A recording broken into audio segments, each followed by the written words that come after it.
السلام علیکم، کیسے ہیں آپ؟ الحمدللہ، اللہ تبارک و تعالی ہم سب کو اپنی حفظ و ایمان میں رکھیں، آمین۔ آج ہم پڑھیں گے سورۃ اخلاص۔ سورۃ اخلاص مکی سورت ہے، اس میں 1 رکوع اور 4 آیتیں ہیں۔ اخلاص کے معنی ہیں خالص، یعنی جو ہم عبادت کرتے ہیں وہ خالص اللہ کے لیے کرتے ہیں، اور اللہ کی رضا کے لیے جو عبادت کی جاتی ہے وہ ہم صدقے دل سے، سچی نیت سے، توجہ سے، محبت الہی میں جو دل سے عبادت کی جاتی ہو اسے اخلاص یعنی خالص اللہ کے لیے کہتے ہیں۔ قُلْ هُوَ اللَّهُ أَحَدٌ اللَّهُ الصَّمَدُ لَمْ يَلِدْ وَلَمْ يُولَدْ وَلَمْ يَكُنْ لَهُ كُفُوًا أَحَدٌ۔ صحیح مسلم کی حدیث ہے کہ رسول اللہ صلی اللہ علیہ وآلہ وسلم نے صحابہ سے فرمایا، جمع ہو جاؤ، میں تمہیں آج تہائی قرآن سناؤں گا۔ لوگ جمع ہو کر بیٹھ گئے۔ آپ گھر سے آئے، سورۃ قُلْ هُوَ اللَّهُ أَحَدٌ پڑھی اور پھر گھر واپس چلے گئے۔ اب صحابہ میں باتیں ہونے لگیں کہ وعدہ تو نبی صلی اللہ علیہ وآلہ وسلم کا یہ تھا کہ تہائی قرآن سنائیں گے، شاید آسمان سے کوئی وحی آ گئی ہوگی۔ اتنے میں آپ صلی اللہ علیہ وآلہ وسلم پھر واپس آئے اور فرمایا، میں نے تم سے تہائی قرآن سنانے کا وعدہ کیا تھا، سنو یہ سورت تہائی قرآن کے برابر ہے، سبحان اللہ۔ حضرت عائشہ رضی اللہ تعالی عنہا فرماتی ہیں، حضرت محمد صلی اللہ علیہ وآلہ وسلم نے ایک شخص کو ایک لشکر کے ساتھ روانہ کیا۔ وہ اپنے ساتھیوں کو نماز پڑھاتے تو سورۃ فاتحہ کے ساتھ دوسری سورت ملانے کے بعد سورۃ اخلاص پڑھتے تھے۔ جب لشکر واپس آیا تو لوگوں نے نبی صلی اللہ علیہ وآلہ وسلم سے یہ بات ذکر کی تو آپ صلی اللہ علیہ وآلہ وسلم نے ان سے ارشاد فرمایا، اس شخص سے پوچھو کہ تم ایسا کیوں کرتے ہو۔ جب لوگوں نے اس سے پوچھا تو اس شخص نے جواب دیا کہ مجھے یہ سورت رحمان کی صفت ہے، اس وجہ سے میں اسے پڑھنا پسند کرتا ہوں۔ آپ صلی اللہ علیہ وآلہ وسلم نے فرمایا، اس شخص کو بتا دو اللہ تعالیٰ اس سے محبت کرتا ہے۔ حضرت انس سے روایت ہے، ایک شخص نے حضرت محمد صلی اللہ علیہ وآلہ وسلم سے عرض کی کہ مجھے اس سورت سے بہت محبت ہے۔ ارشاد فرمایا، اس کی محبت تجھے جنت میں لے جائے گی۔ جو شخص گھر میں داخل ہوتے وقت سلام کرے اور اگر گھر خالی ہو تو حضرت محمد صلی اللہ علیہ وآلہ وسلم کو سلام کرے اور ایک بار قُلْ هُوَ اللَّهُ أَحَدٌ یعنی سورۃ اخلاص پڑھ لے تو انشاءاللہ فقر و فاقہ سے محفوظ رہے گا۔ مسند احمد میں ہے، رسول اللہ صلی اللہ علیہ وآلہ وسلم نے فرمایا، جو شخص اس پوری سورت کو 10 مرتبہ پڑھ لے گا اللہ تعالیٰ اس کے لیے جنت میں ایک محل تعمیر کریں گے۔ سیدنا عمر رضی اللہ تعالی عنہ نے کہا، یا رسول اللہ، پھر تو ہم بہت سے محل بنوا لیں گے۔ آپ نے ارشاد فرمایا، اللہ سے اس سے بھی زیادہ اور اس سے بھی اچھے گھر دینے والا ہے، سبحان اللہ۔ ایک حدیث میں ہے کہ نبی کریم صلی اللہ علیہ وآلہ وسلم مسجد میں آئے تو دیکھا ایک شخص نماز پڑھ رہا ہے، دعا مانگ رہا ہے، اپنی دعا میں کہتا ہے، ترجمہ یعنی اے اللہ، میں تجھ سے سوال کرتا ہوں اس بات کی گواہی دے کر کہ تیرے سوا کوئی معبود نہیں، تو اکیلا ہے، بے نیاز ہے، نہ اس کے ماں باپ ہیں، نہ اولاد ہے، اور نہ ہی کوئی ہمسر اور نہ ہی کوئی ساتھی۔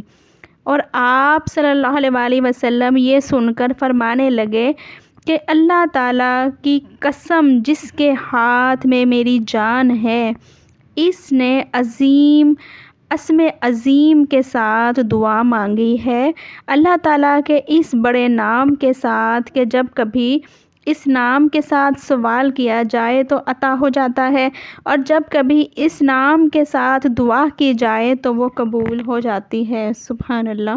اس سورت کا شان نزول یہ ہے کہ کفار نے رسول اللہ صلی اللہ علیہ وآلہ وسلم سے کہا، اللہ رب العزت کے متعلق طرح طرح کے سوال کیے۔ کوئی کہتا ہے اللہ عز و جل کا نسب کیا ہے، کوئی کہتا تھا وہ سونے کا، چاندی کا یا پھر لوہے کا ہے، کس چیز کا ہے، کسی نے کہا وہ کیا کھاتا ہے، کیا پیتا ہے، ربوبیت اس نے کس سے ورثے میں پائی، اس کا کون وارث ہوگا؟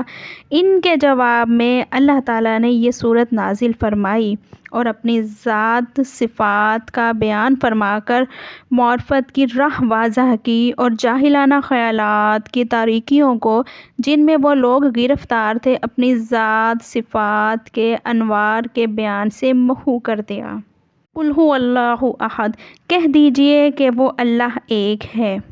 قل، کہہ دیجئے، ہوا وہ، اللہ اللہ، احد ایک، کہہ دیجئے اللہ ایک ہے۔ اکرامہ رحمۃ اللہ فرماتے ہیں کہ یہود کہتے تھے ہم عزیر علیہ السلام کو پوجتے ہیں جو کہ اللہ کے بیٹے ہیں۔ نصرانی کہتے تھے ہم مسیح علیہ السلام کو پوجتے ہیں جو کہ اللہ کے بیٹے ہیں۔ اور مجوسی کہتے تھے ہم سورج چاند کی پرستش کرتے ہیں۔ اور مشرک کہتے تھے ہم بت پرست ہیں۔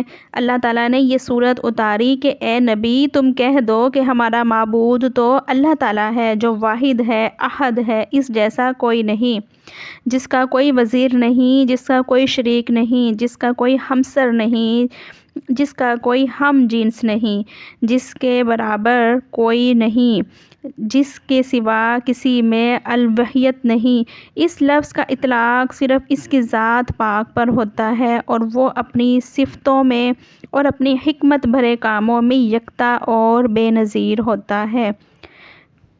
اللہ اللہ صمد بے نیاز، اللہ الصمد اللہ بے نیاز ہے۔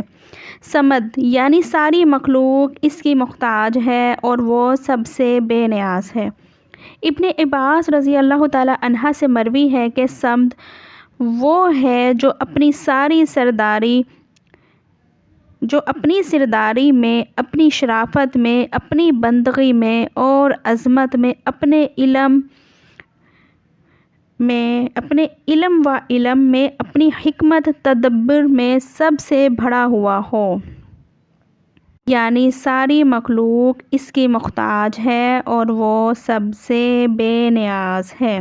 ابن عباس رضی اللہ تعالی عنہ سے مروی ہے صمد وہ ہے جو اپنی سرداری میں، اپنی شرافت میں، اپنی بندگی، عظمت میں، اپنے علم و علم میں، اپنی حکمت تدبر میں سب سے بڑا ہوا ہے۔ یہ صفتیں صرف اللہ تعالیٰ کی ہیں، اللہ تعالیٰ میں ہی پائی جاتی ہیں، اس کا کوئی ہمسر اور اس جیسا کوئی نہیں، اللہ سبحانہ تعالیٰ جیسا کوئی نہیں، اور وہ سب پر غالب ہے اور اپنی ذات و صفات میں یکتا اور بے نظیر ہے۔ صمد کے معنی یہ بھی کیے گئے ہیں جو تمام مخلوق کے فنا ہو جانے کے بعد بھی باقی رہے۔ لم یلد ولم یولد، نہ اس نے کسی کو جنم دیا اور نہ وہ کسی سے پیدا ہوا۔ اللہ تعالیٰ اولاد سے پاک ہے کیونکہ اولاد باپ کی جنس سے ہوتی ہے اور اللہ تعالیٰ اس سے پاک ہے، یوں ہی وہ خود کسی سے پیدا نہیں ہوا کیونکہ وہ قدیم ہے یعنی ہمیشہ سے ہے، اور پیدا ہونا اس چیز کی صفت ہے جو پہلے نہ ہو اور پھر وجود میں آئے۔ اس میں مشرکین یہود اور انصار سب کی تردد ہے۔ مشرکین فرشتوں کو اللہ تعالیٰ کی لڑکیاں کہتے تھے، یہودی حضرت عزیر کو جبکہ عیسائی حضرت عیسیٰ علیہ السلام کو خدا کا بیٹا مانتے تھے۔ وَلَمْ يَكُنْ لَهُ كُفُوًا أَحَدٌ، نہ تو اللہ کے ماں باپ ہیں اور نہ ہی کوئی اولاد ہے۔ بخاری میں ہے کہ آپ صلی اللہ علیہ وآلہ وسلم نے فرمایا، ایذا دینے والی باتوں کو سنتے ہوئے اللہ سے زیادہ کوئی صابر نہیں۔ لوگ اس کی اولاد ٹھہراتے ہیں، لوگ کہتے ہیں اللہ کی اولاد ہے، مگر پھر بھی اللہ انہیں روزی دیتا ہے، عافیت دیتا ہے، تندرستی عطا کرتا ہے۔ اللہ اتنا بڑا صبر کر رہا ہے کہ لوگ اس کی اولاد ٹھہراتے ہیں، پھر بھی اللہ ان کو برداشت کر کے روزی دے رہا ہے، کھلا رہا ہے، پلا رہا ہے، محنت، صحت اور تندرستی دے رہا ہے۔ حدیث قدسی ہے، اللہ تبارک و تعالیٰ فرماتے ہیں انسان مجھے گالی دیتا ہے۔ کیا مطلب اس بات کا؟ مطلب یعنی میرے لیے اولاد ثابت کرتا ہے، حالانکہ میں تنہا ہوں، میں ایک ہی ہوں، نہ تو میری اولاد ہے نہ ہی میرے ماں باپ ہیں اور مجھ جیسا کوئی نہیں۔ اللہ ہم سب کو ہدایت عطا فرمائے۔